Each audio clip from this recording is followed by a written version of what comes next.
আমি যদি আপনাকে বলি আপনি কোন দলের, আপনি কবেন আমি অমুক দলের। ওনাকে জিজ্ঞেস করবো আপনি কোন দল সমর্থন করেন, উনি বলবে আমি এই দলের। ওনাকে জিজ্ঞেস করলে উনি বলবে আমি এই দলের। আপনি দুনিয়ার মধ্যে যত দলই করেন না কেন, আপনি যে মুসলিম এটা কি আপনি ভুলে গিয়েছেন? যে যত দলই করেন না কেন, সর্বশেষ চূড়ান্ত দল আমার একটাই, সেটা হলো আমি মুসলিম। আল্লাহ রাব্বুল আলামিন বলেছেন ওয়াতাসিমু বিহাবলিল্লাহি জামিআ ওয়ালা তাফাররাকু, তোমরা ঐক্যবদ্ধভাবে সমষ্টিগতভাবে তোমরা আল্লাহর রজ্জুকে ধারণ করো। সূরাতুল আবাসা, এই সূরাতুল আবাসার দাওয়াতের আদব, মানবতার শিক্ষা এবং কিয়ামতের ভয়াবহতার চিত্র তুলে ধরেছেন। আজকে আপনাদের সামনে উক্ত বিষয়ে সুন্দর করে সাবলীল ভাষায় যেন আপনাদেরকে বোঝাতে পারি, আলোচনাগুলোর আলোকপাত ঘটাতে পারি, আল্লাহ রাব্বুল আলামিন আমাকে সেই সক্ষমতা দান করুন। সকলে বলুন আল্লাহুম্মা আমিন।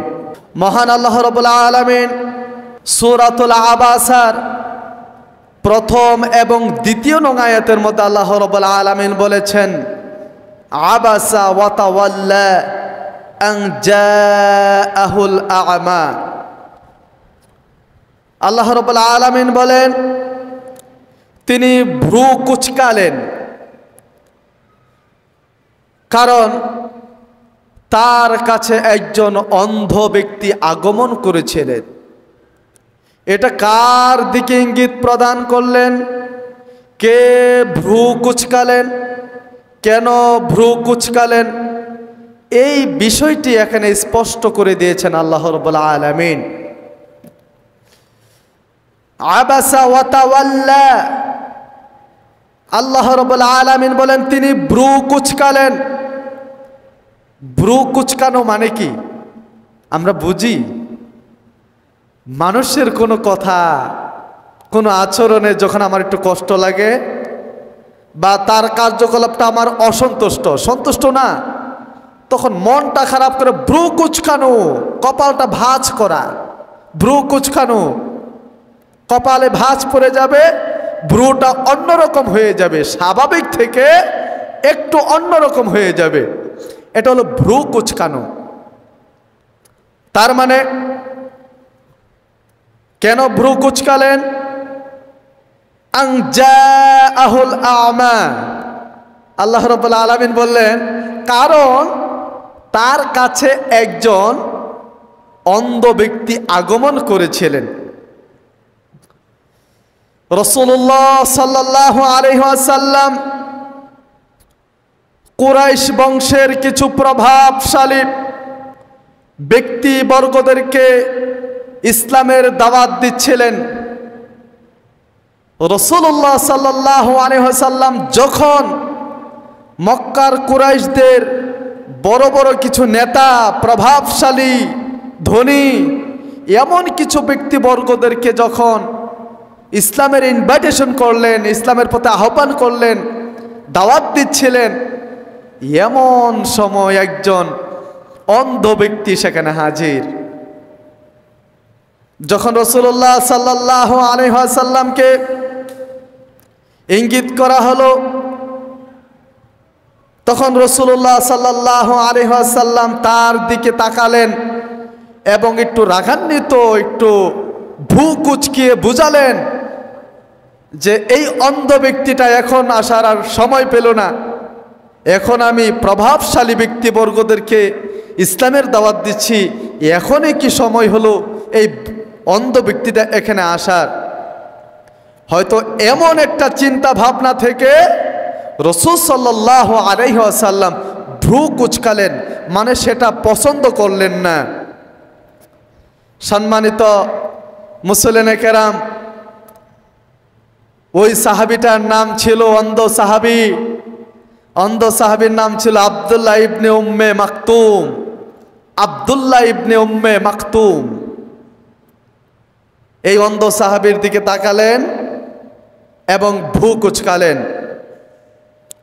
নবী সাল্লাল্লাহু আলাইহি ওয়াসাল্লাম ভাবলেন এখন আমি বড়দেরকে দাওয়াত দিচ্ছি, প্রভাবশালী ব্যক্তিদেরকে দাওয়াত দিচ্ছি। এখন এখানে অন্ধ ব্যক্তি কেন আগমন করলেন? এই জিনিসটা রাসূলুল্লাহ সাল্লাল্লাহু আলাইহি সাল্লাম চয়েস করলেন না, আর সাথে সাথে আল্লাহ রাব্বুল আলামিন নবীর উপর আয়াত নাজিল করলেন। সুবহানাল্লাহ বলেন। যখনই এমন কোন কার্যকলাপে, এমন কোন ঘটনায় শামিল হতো, উপস্থিত হতো, সাথে সাথে আল্লাহ রাব্বুল আলামিন আয়াত নাজিল করার মাধ্যমে সেখানেই ওই অবস্থাতে সেটা সংশোধন করে দিতেন। সুবহানাল্লাহ বলেন। তার মানে কোনো ত্রুটি আল্লাহ রাব্বুল আলামিন রাখেন নাই। ইসলামটা পরিপূর্ণ। এখানে আপনাকে বুঝিয়ে দিলেন দাওয়াতের ক্ষেত্রে গরিব ধনী, নেতা সাধারণ মানুষ কারো কাছে কোনো পার্থক্য থাকবে না। যখন আপনি দাওয়াত দিচ্ছেন, আপনারা অনেকগুলি ইসলামিক নেতা একসাথে দাওয়াত দিচ্ছেন, এই মুহূর্তে একজন স্বাভাবিক সাধারণ একজন মানুষ আপনার কাছে কিছু জানতে চাইল, তখন আমাদের বাংলাদেশের মানুষগুলো কি করবে বলেন তো দেখি? আপনারা ইসলামিক দল করেন, কথার কথা ধরে নেন, আপনি একটা দল করেন, ইসলামিক দল, যে কোনো দল হতে পারে কিন্তু ইসলামিক। এখন আপনারা ইসলামিক কিছু বড় বড় নেতা বর্গ একসাথে বসে আলোচনা করছেন, দিনের দাওয়াতি কাজ বিষয়ে আলোচনা করছেন। এমন সময় একজন পথিক সাধারণ একজন মানুষ আপনাদের এই সমবেত হওয়াটাকে দেখে তার ভিতরে একটা অনুপ্রেরণা জাগ্রত হলো, যে কোনো একটা কথা জানার ইচ্ছা তার ভিতরে কাজ করলো। সাথে সাথে ওই ব্যক্তি কি করলো? ওই নেতাদের কাছে গেল, যা আমি এই বিষয়ে একটু জানতে চাই। তখন আমাদের বাংলাদেশের নেতারা কি করবে একটু ভাবেন তো দেখি। আমার তো মনে হয় সেখানে মারতেও পারে বা ধাক্কা দিয়ে বের করেও দিতে পারে। এই পরিস্থিতিগুলা রাসূলুল্লাহ সাল্লাল্লাহু আলাইহি সাল্লামের যুগ থেকে আসছে। এখনো বাংলাদেশের মধ্যে অহরহ এমন ঘটনার সম্মুখীন মানুষ হচ্ছে, অথচ আল্লাহ রাব্বুল আলামিন এখানে স্পষ্ট করে দিলেন, যখন দ্বীনের দাওয়াত দিবে, যখন আল্লাহর কথা বলবে, যখন হকের পক্ষে কথা বলবে, তখন কোনো ধনী গরিব নাই, তখন কোনো ধনী গরিব নাই, তখন কে প্রভাবশালী, কে সাধারণ, কে নেতা, কে সাধারণ, এগুলো পার্থক্য করা যাবে না। আল্লাহ তাআলা এটাকে হারাম করে দিলেন, আল্লাহ রাব্বুল আলামিন এটাকে না করে দিলেন। সুতরাং আল্লাহর কাছে মর্যাদা তাকওয়ার উপর, পদমর্যাদার উপর নয়, পদমর্যাদার উপর আল্লাহ রাব্বুল আলামিনের মর্যাদা নয়, বরং তাকওয়ার উপর মর্যাদা। কে বড় কে ছোট এটা আল্লাহ তাআলা বিবেচনা করে না। আল্লাহ তাআলা বিবেচনা করে তার তাকওয়া কেমন, তার অন্তরটা কেমন, সে মূলত চাচ্ছেটা কি। সে যদি আল্লাহকে চাইতো, আল্লাহর হুকুমটাই যদি চাইতো, আল্লাহ তাআলার ভয়টাই যদি থাকতো, তাহলে যে কোনো পরিস্থিতি যে কোনো মানুষ আল্লাহ রাব্বুল আলামিনের সঠিক পথ খুঁজে নেওয়ার স্বার্থে আপনাকে বিভিন্ন ধরনের প্রশ্ন করতে পারে। আপনি ওই অবস্থাতেই যতটুকু আপনার জানা আছে ততটুকু তার কাছে পৌঁছে দেওয়া, এটা আপনার ইমানি দায়িত্ব। বাল্লিগু আন্নি ওয়ালাউ আয়া। তোমার কাছে যদি একটা আয়াত থাকে তা তুমি অপর কাছে পৌঁছে দাও, আর সে তো তোমার কাছে এসেছে, তোমাকে পৌঁছে দিতে হবে। সম্মানিত মুসলিম কেরাম, মহান আল্লাহ রাব্বুল আলামিন সূরাতুল আবাসার ৩য় এবং ৪র্থ নং আয়াতের মধ্যে আল্লাহ রাব্বুল আলামিন বলেন, ওয়ামা ইউদরিকা লাআল্লাহু ইয়াযাক্কা আও ইয়াযাক্কারু ফাতানফাহু যিকরা। আল্লাহ রাব্বুল আলামিন বলেন, আপনি কি জানেন সে অন্ধ ব্যক্তিটা পরিশুদ্ধ হতে পারত? হয়তো সে পরিশুদ্ধ হওয়ার জন্য এখানে এসেছে। আল্লাহ তাআলা কাকে বলছে বলেন তো? কাকে বলছে? নবীকে বলছে। হে নবী, আপনি কি জানেন এই অন্ধ ব্যক্তিটা আপনার কাছে পরিশুদ্ধ হতে পারত? আল্লাহ রাব্বুল আলামিন বলেন, আও ইয়াযাক্কারু ফাতানফাহু যিকরা, আর উপদেশ তার উপকারে আসতে পারত। সে পরিশুদ্ধ হতো বা তোমার উপদেশ পরামর্শ এটা তার উপকারে আসতো। এখানে মানুষের অন্তরের অবস্থান, মানুষের অন্তরের খবর কেউ জানে না, কিন্তু একজন জানে। তিনি কে বলেন তো দেখি? এই পৃথিবীর মধ্যে কেউ কার অন্তর খবর জানে? অথচ দেখবেন এক পীর সাহেব আরেক পীর সাহেবের সব অন্তর খবর কইয়া দেয়। নাউজুবিল্লাহ বলেন। এক কবিরাজ আরেক রোগীর অন্তর খবর সব কইয়া দেয়। সবগুলো ধান্দাবাজি, ভণ্ডামি, বিভিন্ন কলা কৌশল তারা প্রয়োগ করে মানুষকে বোকা বানাচ্ছে। কিন্তু মানুষগুলো বুঝতে পারছে না যে এই ছত্রকগুলো, এই টিমগুলো আমাদের ঈমানকে ধ্বংস করে দিচ্ছে। সম্মানিত মুসলিম কেরাম, অন্তরের খবর একমাত্র আল্লাহ জানেন। তামাম বিশ্বের মধ্যে আর কারো ক্ষমতা নাই একজন আরেকজনের অন্তরের খবর জানবে, একমাত্র আল্লাহ ছাড়া। আল্লাহ সবার অন্তরের খবর জানেন। আমার অন্তরের ভিতরে কি আছে, আপনার অন্তরের ভিতরে কি আছে, এটা আল্লাহ জানেন কি জানেন না বলেন তো দেখি? এখন যে নেতাদেরকে আমি দাওয়াত দিচ্ছি, যেই সমস্ত ধনী ব্যক্তিদেরকে দাওয়াত দিচ্ছি, তাদের অন্তর সঠিক নাও হতে পারত। আল্লাহ তাআলা এই আয়াত দ্বারা এটাই বোঝাচ্ছেন যে ধনী ব্যক্তি বা প্রভাবশালী যে ব্যক্তিগুলো আছে, নেতা যারা আছে, তাদের অন্তর সঠিক নাও হতে পারত। আর যেই অন্ধ ব্যক্তি তোমার কাছে এসেছে, আপনার কাছে এসেছে, এই অন্ধ ব্যক্তি কি করতে পারত? এই অন্ধ ব্যক্তিটা সঠিক পথ খুঁজে নিতে পারত, অর্থাৎ পরিশুদ্ধ হতে পারত। এই অন্ধ ব্যক্তিটা আপনার দেওয়া উপদেশ, আপনার দেওয়া দাওয়াত এই অন্ধ ব্যক্তি গ্রহণ করে নিতে পারত। এটা আল্লাহ তাআলা স্পষ্ট করে এখানে জানিয়ে দিলেন।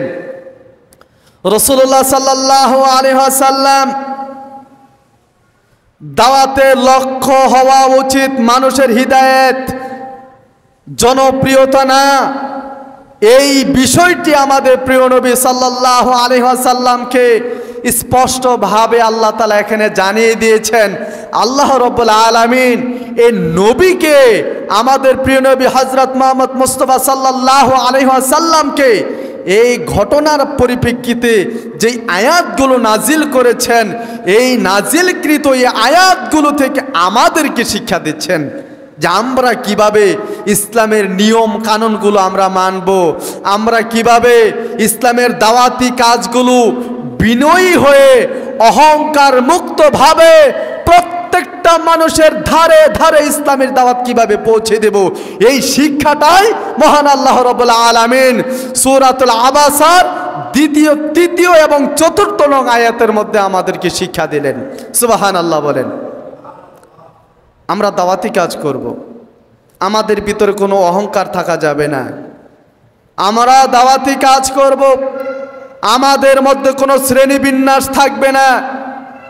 আমরা দাওয়াতি কাজ করব একনিষ্ঠভাবে, আমরা দাওয়াতি কাজ করব বিনয়ী হয়ে।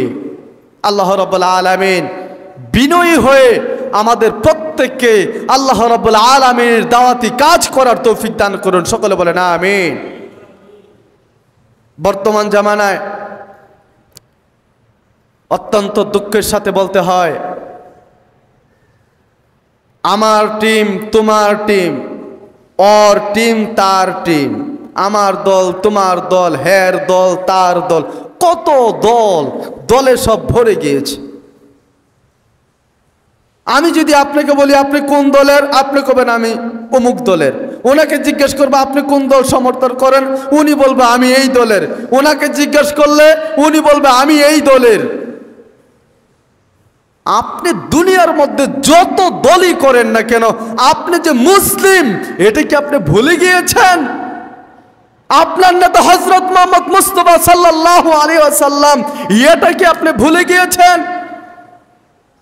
রাসূলুল্লাহ সাল্লাল্লাহু আলাইহি ওয়াসাল্লাম যে সঠিক পথ আমাদেরকে শিক্ষা দিয়েছেন, ওই পথ কেন আপনি ভুলে যাচ্ছেন? সম্মানিত মুসলিম কেরাম, যে যত দলই করেন না কেন, সর্বশেষ চূড়ান্ত দল আমার একটাই, সেটা হলো আমি মুসলিম। আমার নেতা মুহাম্মদ সাল্লাল্লাহু আলাইহি সাল্লাম, এটা আমার চূড়ান্ত কথা, চূড়ান্ত বাক্য। তারপরে দুনিয়ার লোভ লালসায় সার্থকতা দেখিয়ে বিভিন্নভাবে বিভিন্ন জন বিভিন্ন পদ্ধতি অবলম্বন করে বিভিন্ন টিমকে সাপোর্ট সমর্থন করতে পারেন, কিন্তু যখন দেখবেন ইসলামের বিরুদ্ধে তারা কথা বলছে, তখন আপনাকে সেখানে আপনার বিরোধিতা করতে হবে। এটাও আপনার ইমানি দায়িত্ব। আপনি যে দলই করেন না কেন, আপনি দল করেন, আপনি মনে করবেন আপনি জান্নাতি, বাকি সব জাহান্নামী। আমি একটা দল করি, আমি মনে করবো এটাই জান্নাতি, বাকি সব জাহান্নামী। এটা বলার অধিকার আপনাকে কে দিয়েছে? সম্মানিত মুসলিম কেরাম, আপনি এক দল করতে পারেন, আরেক দলকে অপছন্দ করতে পারেন, কিন্তু ওই দলের মধ্যে তারাও ইসলামের দাওয়াতি কাজ করে বা তারাও বিভিন্ন ধরনের ফাহেশাজনক কাজ করে। আপনি আপনার দলকে দুধে দেওয়া তুলসী পাতা মনে করবেন, আরেকটা দলকে হেয় প্রতিপাদ্য করবেন। আর এই সুযোগ নিয়ে ইহুদিরা ষড়যন্ত্র করে বড় বড় মুসলিম নেতাদেরকে হত্যা করছে, বড় বড় মুসলিম টিমকে ধ্বংস করার জন্য বিভিন্নভাবে ইহুদিরা প্রায় তারা করছে। আমরা সেগুলো চিন্তাই করছি না, অথচ আমি মুসলিম, আপনি মুসলিম, আমরা মারামারি করে আমাদের জীবন শেষ। ইসলামের 12টা তো আমরা বাজাচ্ছি, তারা আমাদেরকে দিয়ে ব্যবহার করছে, আমাদেরকে ব্যবহার করে ইসলামটাকে ধ্বংস করার জন্য বিভিন্ন ফর্মুলা তারা তৈরি করে দিচ্ছে। আর আমরা তাদের পাতা, যেই কি বলে এটা, ফাঁদ, এই ফাঁদের মধ্যে পড়ে আমরা আমাদের জীবনকে ধ্বংস করে দিচ্ছি, আমাদের ইমানকে ধ্বংস করে দিচ্ছি। সম্মানিত মুসলিম কেরাম, এই কথাগুলোর মাধ্যমে আমি আপনাদেরকে এই মেসেজটাই দিতে চাচ্ছি। আল্লাহ রাব্বুল আলামিন বলেছেন, ওয়াতাসিমু বিহাবলিল্লাহি জামিআ ওয়ালা তাফাররাকু, তোমরা ঐক্যবদ্ধভাবে সমষ্টিগতভাবে তোমরা আল্লাহর রজ্জুকে ধারণ করো, তোমরা ঐক্য হও, একতাবদ্ধতা হও, আল্লাহর দ্বীনকে আঁকড়ে ধরো। এখানে ঐক্যবদ্ধতার মূল্যায়ন অত্যাধিক গুরুত্ব দিয়েছেন আল্লাহ রাব্বুল আলামিন। আর আমি আপনি কেন এই টিম ওই টিম, এই দল সেই দল করে আমাদের মধ্যে আমরা কেন ছত্রভঙ্গ সৃষ্টি করছি? আপনি দল করছেন, আপনার ভিতরে অনেক ভুল আছে, অনেক ত্রুটি আছে। সে দল করছে, তার ভিতরে অনেক ত্রুটি আছে। আপনি তার ত্রুটি, সে আপনার ত্রুটি না ধরে তার ভালো গুণ, ভালো কাজ, ওইটা আপনি গ্রহণ করুন, যেগুলো কোরআন হাদিসের সাথে সাদৃশ্য আছে, মিল আছে। আপনি যেই ভালো কাজগুলো করছেন, আপনার ভালো কাজগুলো সেই ব্যক্তি গ্রহণ করবে, কারণ আপনার এই ভালো কাজগুলো কোরআন হাদিসের সাথে সাদৃশ্য আছে। সম্মানিত মুসলিম কেরাম, যখন ভালো কাজগুলোকে সমর্থন করে, ভালো কাজগুলোকে যখন আমি গুরুত্ব দিয়ে আল্লাহ রাব্বুল আলামিনকে ভয় করে যখন এই ভালো কথাগুলো প্রত্যেকের ধারে ধারে পৌঁছে দেব ঐক্যবদ্ধ হয়ে, তখন আল্লাহ রাব্বুল আলামিন আমাকে আপনাকে এই দল সেই দল সব দলকেই পছন্দ করবেন, ঠিক কিনা বলেন? আর আমি আমার দল লইয়া দুনিয়ার স্বার্থ খুঁজি, আপনি আপনার দল লইয়া দুনিয়ার স্বার্থ খোঁজেন, সে তার দল লইয়া দুনিয়ার স্বার্থ খোঁজে। এই দুনিয়ার স্বার্থবাদিত্ব দল আপনাকে কখনো জান্নাত পর্যন্ত পৌঁছাতে পারবে না, স্পষ্ট লিখে রাখেন। কারণ দুনিয়ার বিভিন্ন লোভ লালসা স্বার্থবাদিত্ব আপনাকে দূরে সরিয়ে নিচ্ছে, জাহান্নামের দিকে দিচ্ছে। মহান আল্লাহ রাব্বুল আলামিন এই আয়াতগুলোর মাধ্যমে অহংকার, নিজেকে বড়ত্ব মনে করা, এই সবগুলো থেকে বিরত থাকতে বলেছেন, বিনয়ী হতে বলেছেন। তুমি নম্র হও, তুমি ভদ্র হও, তুমি বিনয়ী হও, তুমি মানুষের সাথে আন্তরিকতার সাথে কথা বলো, দিনের কাজগুলো আরেক ভাইয়ের সাথে তুমি শেয়ার করো, সে আরেক ভাইকে শেয়ার করবে, এভাবে বিশাল বড় একটা টিম গঠন হবে। ওই টিমটাই তো ইসলাম, এটাই তো মুসলিম, এটাই তো মুহাম্মদের উম্মত। এই টিমের উপর আর কিছু টিমের তোমার প্রয়োজন? তুমি তোমার দলকে ভারী করার জন্য কোরআনের আয়াত ব্যবহার করছো, হাদিসকে ব্যবহার করছো, তোমার দলকে প্রায়োরিটি দেওয়ার জন্য, তোমার দলকে না। যদি তুমি কোরআন এবং হাদিস এর রেফারেন্স দিয়ে সঠিক কথাগুলো মানুষের ধারে ধারে যদি তুলে ধরো, তাহলে তোমার একমাত্র একটাই স্বার্থ থাকতে হবে, আর সেই স্বার্থ হল আল্লাহ তাআলার সান্নিধ্য। দ্বিতীয় কোনো স্বার্থ এখানে কাজ হবে না। দ্বিতীয় কোনো স্বার্থ এখানে আনবেন তা আপনার ইমানের মধ্যে ত্রুটি দেখা দেবে। সুতরাং সব কাজ, সকল ইবাদত, সব কিছু আল্লাহ তাআলার সন্তুষ্টির জন্যই করতে হবে, অন্য কিছুর জন্য করলে হবে না। অহংকার মুক্ত থাকতে হবে। আল্লাহ রাব্বুল আলামিন সূরাতুল আবাসার 5 এবং 6 নং আয়াতের মধ্যে আল্লাহ রাব্বুল আলামিন বলেন, আম্মা মান ইস্তাগনা। আল্লাহ রাব্বুল আলামিন বলেন, আম্মা মান ইস্তাগনা ফাআনতা লাহু তাসাদ্দা। এখানে রাব্বুল আলামিন বলেন, যে অহংকার মুখ ফিরিয়ে নেয়, আপনি তার প্রতি মনোযোগ দিচ্ছেন?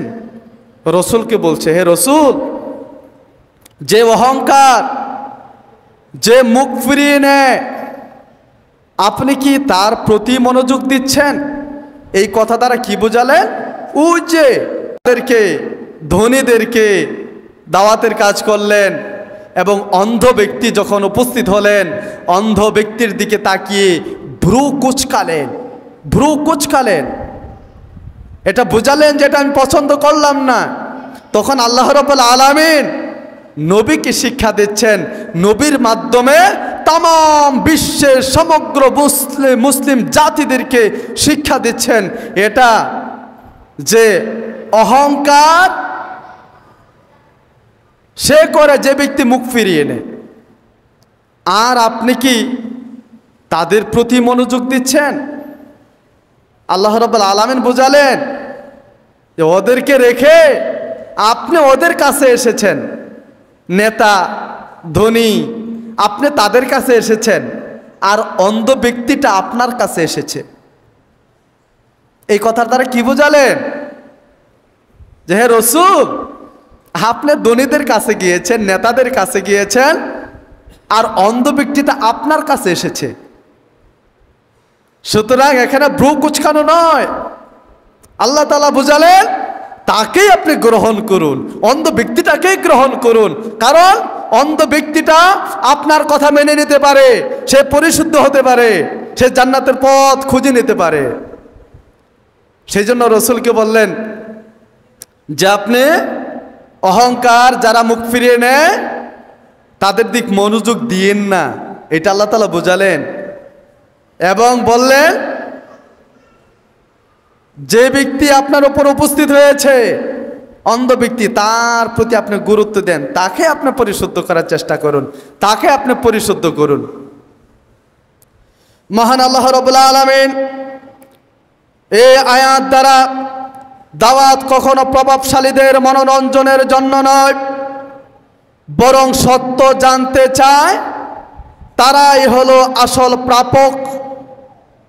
যারা আপনার কাছে আসে, প্রাপক যারা আপনার কাছে আসলো তারাই প্রাপ্ত আপনার নসিহা পাওয়ার।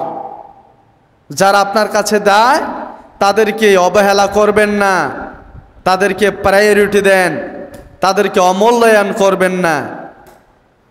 আপনি আপনার দলকে নিয়ে কাজ করছেন, হঠাৎ করে একজন অপরিচিত মানুষ যদি উপস্থিত হয়, আপনি যাদেরকে ইনভাইট করে ডেকে এনে বা আপনি তাদের কাছে গিয়ে নসিহা করছেন, আপনার কাছে একজন নসিহা শুনতে আসলো, উপদেশ নিতে আসলো, আপনার গুরুত্ব দিতে হবে যেই ব্যক্তি আপনার কাছে আসলো ওই ব্যক্তিকে।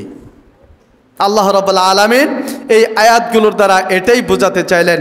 এবার চলুন কোরআনের মর্যাদা ও হেদায়েতের উৎস এই বিষয়ে মহান আল্লাহ রাব্বুল আলামিন সূরাতুল আবাসার 11 নং আয়াত থেকে আল্লাহ রাব্বুল আলামিন বলেন, কাল্লা ইন্নাহা তাযকিরা ফামান শাআ যাকারা ফি সুহুফিন মুকাররামাহ মারফুআতিন মুতাহহারা বিআইদি সাফারা কিরামিন বারারা।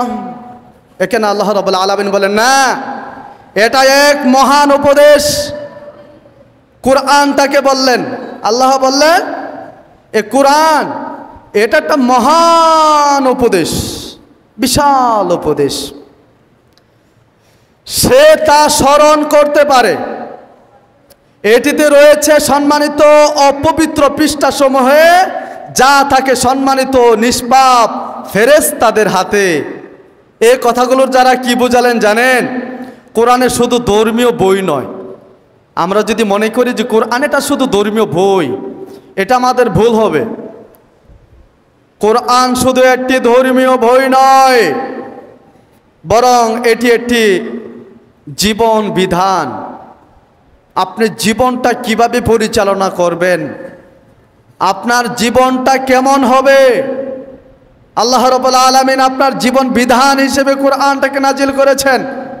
আপনি যখন এই কোরআনটাকে আপনার জীবন বিধান হিসেবে গ্রহণ করে নেবেন, জীবন বিধান কি জানেন? আপনার জীবন কিভাবে পরিচালিত হবে, আপনার জীবন হায়াত, আপনার জিন্দেগি কিভাবে পরিচালিত হবে, এটা ডিসাইড করবে, সিদ্ধান্ত দেবে কোরআন। এটা হলো জীবন বিধান। কোরআনটা আপনার জীবন বিধান, আপনার জীবনটাকেই পরিচালনা করবে কোরআন।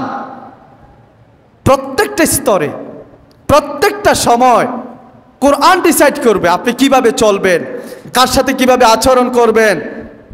হ্যাঁ, এই সব কিছু কোরআন আপনাকে শিক্ষা দেবে। যখন আপনি কোরআনটাকে জীবন বিধান হিসেবে নিতে পারবেন, তখন আপনি সফল। ফেরেশতারা এই কিতাব বহন করে, যা কোনো অপবিত্র হতে পারে না। এটা ফেরেশতাদের মাধ্যমে এটা এদিক সেদিক হয়। আল্লাহ রাব্বুল আলামিন কোরআনের প্রতি অবহেলা করা মানে নিজের ক্ষতি করা। কারণ আমি যদি কোরআন জীবন বিধান হিসেবে যদি আমি গ্রহণ করে নেই, মেনে নেই, তাহলে কোরআনের সাথে যখন আমি দূরে সরে যাব বা কোরআনের কথাগুলো যখন অমূল্যায়ন করব, তখন আমি আমার জীবনটাকেই অমূল্যায়ন করলাম। মনে থাকতে হবে আপনার যে কোরআন থেকে আপনি যখন দূরে সরে যাবেন, আপনি মনে করবেন আপনার যে জীবনের যে সুফল পথ, সঠিক যে পথ, ওই পথ থেকে আপনার নিজেকে দূরে সরিয়ে নিলেন। সুতরাং কোরআনকে অবহেলা করার কোনো সিস্টেম নেই। কোরআনকে মর্যাদা দিতে হবে, কোরআনের প্রত্যেকটা কথাকে আপনাকে মেনে নিতে হবে। যদি আপনি মুসলিম দাবি করেন, এই কোরআনের প্রত্যেকটা কথা আপনাকে বাস্তব জীবনে পরিগণিত করতে হবে, বাস্তব জীবনে আপনাকে রচনা করতে হবে এই কোরআনটা। তখন আপনি সফল ব্যক্তিদের অন্তর্ভুক্ত হবেন। এবার চলুন মানুষের সৃষ্টি, মৃত্যু ও কবর এই বিষয়ে আল্লাহ রাব্বুল আলামিন বলেছেন, অভিশপ্ত হোক মানুষ। আল্লাহ রাব্বুল আলামিন বলেন মানুষগুলো অভিশপ্ত হোক। কত অকৃতজ্ঞ সে, কোনো জিনিস থেকে সে সৃষ্টি করেছে, এক ফোঁটা নাপাক তরল থেকে সৃষ্টি করেছে, পরিমাপ ঠিক করেছে, তারপর মৃত্যু দিয়েছে ও তাকে কবরে রেখেছে। আর যখন ইচ্ছা করবেন পুনরুত্থিত করবেন, অর্থাৎ পুনরায় আবার জীবন দান করবেন। এই সমস্ত কথাগুলো আল্লাহ রাব্বুল আলামিন সূরাতুল আবাসার 17 নং থেকে 22 নং আয়াত পর্যন্ত আল্লাহ রাব্বুল আলামিন বর্ণনা করেছেন যে মানুষ শুরুতে কি ছিল। আল্লাহ রাব্বুল আলামিন মানুষদেরকে এটা স্পষ্ট বোঝাচ্ছেন। এই আয়াতগুলোর ব্যাখ্যা হলো, হে মানুষ, তোমরা কি কল্পনা করো, গবেষণা করো, তোমরা কোথায় ছিলে, কোথা থেকে আসলে, কে তোমাদেরকে সৃষ্টি করলো? মায়ের গর্ভে অল্প কয়েক ফোঁটা নাপাকি জল থেকে, মাংসপিণ্ড রক্তপিণ্ড থেকে গোস্ত আকৃতি সৃষ্টি করে আস্তে আস্তে সেখানে তোমাকে লালন পালন করে যে আল্লাহ, যে রব তোমাকে সৃষ্টি করলো, এই বিষয় কি তুমি কল্পনা করো? চিন্তা করেছেন? আপনি এখন কত বড় মানুষ, আমি এখন কত বড় মানুষ। কি ছিলাম? নাপাকি কয়েক ফোঁটা পানি। এই নাপাকি কয়েক ফোঁটা পানি থেকে আল্লাহ রাব্বুল আলামিন এই সুস্থ সবল কত বড় একটা দেহ আল্লাহ তাআলা তৈরি করে দিয়েছে। আপনি কি এই বিষয়টা চিন্তা করেন? এটাই আল্লাহ রাব্বুল আলামিন এখানে বোঝাচ্ছেন। তারপরও মানুষ প্রতিটি ধাপ নির্ধারণ করেছেন। আল্লাহ রাব্বুল আলামিন যেই ধাপগুলো নির্ধারণ করেছেন, এই ধাপগুলোকে বাদ দিয়ে মানুষ এখন তাদের নিজের রচিত কত ধাপ সৃষ্টি করছে দুনিয়ার স্বার্থ হাসিলের জন্য। কত বড় বড় মিল কারখানা প্রজেক্ট সৃষ্টি করে তারা মনে করছে আমরা দুনিয়াটাকে জয় করে দেব। কিন্তু দুনিয়াটা যে ক্ষণস্থায়ী, চিরস্থায়ী নয়। আপনার যে পরকালীন জীবন সেটা হলো চিরস্থায়ী, সেটা ক্ষণস্থায়ী নয়। আপনি যেটা ক্ষণস্থায়ী ওইটাকে চিরস্থায়ী ভাবছেন, যেটা চিরস্থায়ী সেটাকে ক্ষণস্থায়ী মনে করছেন। এটাই আপনার ব্যর্থতা। আপনি কেন উল্টাপাল্টা মনে করছেন? আল্লাহ তাআলা আপনাকে যেভাবে শিক্ষা দিয়েছেন এইভাবে শিক্ষাটা আপনি গ্রহণ করুন, তাহলেই আপনি সফল, তাহলেই আপনি সফল মানুষ। আর যদি কোরআন শিখালো একভাবে, আপনি শিখলেন আরেকভাবে, তাহলেই আপনি ব্যর্থ মানুষ। সম্মানিত মুসলিম কেরাম, অহংকার মানুষের সবচেয়ে বড় শত্রু। অহংকার মানুষকে ধ্বংস করে দেয়। অহংকার নিজের হৃদয়টাকে ধ্বংস করে দেয়। অহংকার আপনার মন মানসিকতাকে ধ্বংস করে দেয়। আর এই মন মানসিকতা যখন ধ্বংস হয়ে যাবে, তখন মনে করবেন আপনি নিজেই বেটা। হামসে বেটা কোন হে, আমার থেকে বড় বেটা কে? আমি সব থেকে বড়। হামসে বেটা কোন হে, আমার থেকে বড় বেটা কে? আমি সবার থেকে বড়। আমি তাকে কি শিক্ষা দেব? হের কাছ থেকে কি শিক্ষা নেব আমি? সে কি জানে? আমি অনেক কিছু জানি। এই যে অহংকার করলেন, আর অহংকার আপনার শত্রু। অহংকার কি জানেন? এক প্রকার কেচি।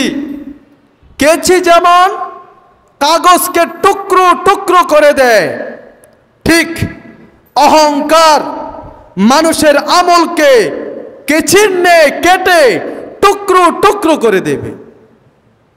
সুতরাং আপনি অহংকার লালন করছেন, অহংকার আপনার ভিতরে আছে, আজকে এই মুহূর্তে এখন থেকে ডিলিট করে ফেলুন। কিসের অহংকার? আজকে আপনি মৃত্যু স্বাদ গ্রহণ করুন। আপনাকে আর কেউ আপনার নাম ধরে ডাকবে না। এই নামের বাহাদুরি, অমুক নেতা তুমুক নেতা, নামই থাকবে না। আপনাকে লাশ বলবে। কি বলবে বলে? লাশ বলবে, লাশ। আপনাকে মানুষ বলবে না। অমুক মানুষ মারা গেছে এটাও খুব কম বলবে। বলবো অমুক বাড়িতে মারা গিয়েছে, লাশ পড়ে আছে, লাশটা বের করছে না। বলবে না সলিমুদ্দিনকে বের করছে না, বলবে লাশ বের করো না কেন, তাড়াতাড়ি বের করো, খোলা মাঠে রাখো, তাড়াতাড়ি জানাজার কাজ সম্পাদন করে কবরে নিয়ে যাও, দাফন কাফন তাড়াতাড়ি শেষ করো। আপনি কিসের বাহাদুরি করছেন? আপনি দুনিয়ার কি বাহাদুরি করছেন? আপনি আজকে মরে গেলে আপনাকে লাশ বলবে, আপনার নামই থাকবে না। সুতরাং অহংকার আপনার শত্রু। অহংকার কি বলেন সবাই? আমাদের কি শত্রু। অহংকার হচ্ছে আমাদের শত্রু। অহংকার আমার ভিতরে থাকবে, আমার আমল যা আছে সব ধ্বংস হয়ে যাবে। অহংকার আমাকে আমল করতে দেবে না, অহংকার আমাকে ধ্বংসের পথে নিয়ে যাবে। সুতরাং মহান আল্লাহ রাব্বুল আলামিন সকল অহংকার থেকে আমাকে মুক্ত রাখুন। সকল বলুন আল্লাহুম্মা আমিন। সম্মানিত মুসলিম কেরাম, মৃত্যু দিয়ে শেষ নয়, পুনরুত্থান। মৃত্যু এটাই শেষ না, পরে যে আবার আমাদেরকে পুনরুত্থান হতে হবে, আমাদেরকে আবার যে জীবিত করবে, এই বিষয়টা আল্লাহ তাআলা আমাদেরকে লক্ষ্য রাখার তৌফিক দান করুন। সকলে বলুন আল্লাহুম্মা আমিন। সম্মানিত মুসলিম কেরাম, টাইম একেবারেই শেষের দিকে বা শেষ হয়ে গিয়েছে। আমি আপনাদেরকে পরিশেষ যেই কথাটি বলবো, আজকের আলোচনা থেকে আমরা যেই শিক্ষাটা পেলাম, মূল শিক্ষা, এই শিক্ষাটা হলো অহংকার ভিতরে লালন করা যাবে না, এবং যেই ব্যক্তি আপনার কাছে কিছু জানতে চাইবে তাকে অবহেলা করা যাবে না, তাকে সদরে সম্ভাষণ করে আপনি গ্রহণ করে নেবেন এবং তাকে কিছু শিক্ষা দেবেন। আর আপনি যে দলই করেন না কেন, আমি কোনো দলের বিরুদ্ধে কথা বলছি না, কিন্তু বিশ্বাস করুন, আপনি যেই দলে থাকার কথা ওই দল থেকে আপনাকে অন্যান্য দল দূরে সরিয়ে নিচ্ছে, এটা আপনাকে বুঝতে হবে। ইসলাম মুসলিম, আপনি যে মুসলিম একটা দল, এই দল থেকে আপনাকে দূরে সরিয়ে নিচ্ছে।